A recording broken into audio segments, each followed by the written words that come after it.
Hello friend, एक बार फिर से स्वागत है आपका इस यूट्यूब चैनल बाबा इलेक्ट्रिकल ज्ञान में। फ्रेंड, हम इस चैनल के माध्यम से इलेक्ट्रिकल से संबंधित आप लोगों के बीच में बहुत ही अच्छा वीडियो पहुंचाते हैं और पहुंचाने का प्रयास करते हैं, आपको कुछ सिखाने का प्रयास करते हैं ताकि आप कोई भी इलेक्ट्रिकल इक्विपमेंट लेने जाएँ या उस पर आपको कुछ वर्क करना है तो आपको कैसे करना है। तो आप इस चैनल पर अगर नए हैं तो सब्सक्राइब जरूर करिएगा। फ्रेंड, आज हम इन स्टेबलाइजर के बारे में बात करेंगे जो कि हमारे घरों में अभी गर्मियों में बहुत यूज होने वाला है, यूजफुल इक्विपमेंट है। कौन सा लें, हम अच्छा स्टेबलाइजर लेने के लिए कैसा अपने घर का लोड ही निकालें और लोड निकाल के उसका वोल्टेज हमको बराबर 220 वोल्ट बनाने वाले स्टेबलाइजर को लाना है, सब बात करेंगे। लास्ट तक बने रहेगा। चैनल पे नए तो सब्सक्राइब करिएगा। सबसे पहले आपको स्टेबलाइजर अगर लेना है तो आपको अपने घर का वोल्टेज और आपके घर का लोड देखना है सबसे पहले, तभी आप परफेक्ट स्टेबलाइजर ले सकते हैं। सबसे पहले आपको अपने घर का वोल्टेज चेक, आपके घर पे वोल्टेज आ कितना रहा है, जितना वोल्टेज आ रहा है 100 आ रहा है, 150 आ रहा है, 80 आ रहा है। आपको जहां से भी स्टेबलाइजर लेना है तो आपको यही जाके बोलना है कि हमको 100 वोल्ट से 220 वोल्ट जो स्टेबलाइजर बना सके, क्योंकि हमको 220 वोल्ट कम से कम लगता है हमारे फैन का स्पीड बढ़ाने के लिए, हमारा फ्रिज का अच्छा से वर्क करने के लिए, टीवी को अच्छा से चलने के लिए। तो अगर आपके घर पे 100 ही वोल्ट आता है तो उसको 220 वोल्ट बनाने के लिए हम स्टेबलाइजर लगाते हैं। तो हमको उस आप जब स्टेबलाइजर लेने जाएंगे तो यही बोलना है कि 100 से 220 वोल्ट जो स्टेबलाइजर बनाने का क्षमता रखता हो वही स्टेबलाइजर हमको चाहिए।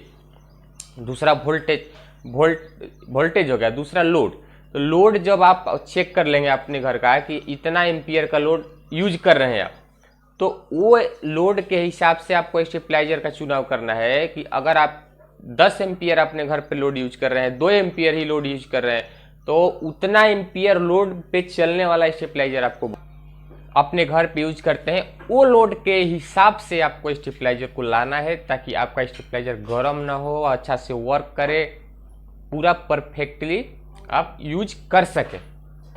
ये सभी बातों को ध्यान में रखते हुए आपको स्टेबलाइजर लाना है।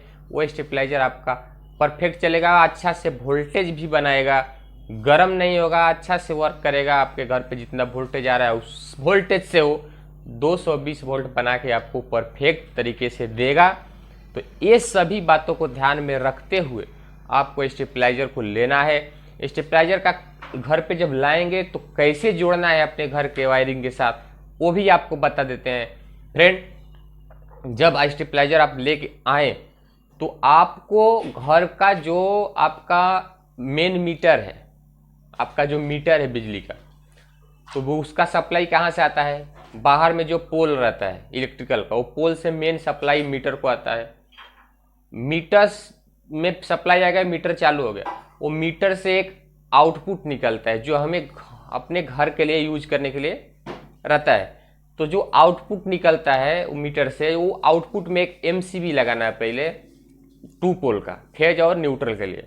2 पोल का आपके लोड के हिसाब से वो भी एमसीबी लगाना है, कितना एम्पियर लोड है वो लोड के हिसाब से एमसीबी लगा के एमसीबी में इनपुट दे देना है। और इनपुट देने के बाद आप एमसीबी के आउटपुट से एक पावर पॉइंट लगाना है आपको सिंगल फेज का, जो कि हमारे स्टेबलाइजर के लिए चाहिए। जो स्टेबलाइजर का इनपुट वो पावर पॉइंट से लेंगे हम, और जब पावर पॉइंट से इनपुट ले लिए, स्टेबलाइजर चालू हो गया हमारा, तो उस स्टेबलाइजर का जब आउटपुट हम निकालेंगे, स्टेबलाइजर का आउटपुट में फिर आपको एक 2 पोल का एमसीबी लगाना है और उस एमसीबी से आउटपुट अपने घरों में लेके जाना है। तो ये सब बात में ध्यान रखना है और आप स्टेबलाइजर को ऐसा लगाएं। और चैनल पे नए तो सब्सक्राइब करिए। ऐसे वीडियो हम आप लोगों तक पहुंचाते रहते हैं, पहुंचाने का प्रयास करते रहते हैं। तो फ्रेंड, आप हमारे इस चैनल को सब्सक्राइब जरूर करिएगा। मिलते हैं अगले वीडियो में। जय